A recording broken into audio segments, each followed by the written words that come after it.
ইউক্রেনের president Volodymyr জেলেনস্কির সঙ্গে বাকবিতণ্ডার পর ডোনাল্ড ট্রাম্প ইউক্রেনের জন্য সামরিক সহায়তা সাময়িকভাবে স্থগিত করেছেন।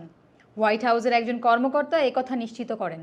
তিনি বলেছেন, যুক্তরাষ্ট্র ইউক্রেনের সামরিক সহায়তা বন্ধ করে দিয়েছে।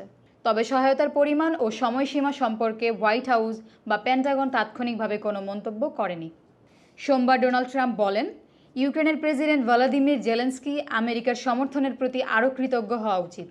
এর আগে অ্যাসোসিয়েট প্রেসের এক প্রতিবেদনে জেলেনস্কির বক্তব্য উদ্ধৃত করা হয়, যেখানে তিনি বলেছিলেন, রাশিয়ার সঙ্গে যুদ্ধের সমাপ্তি খুব দূরে।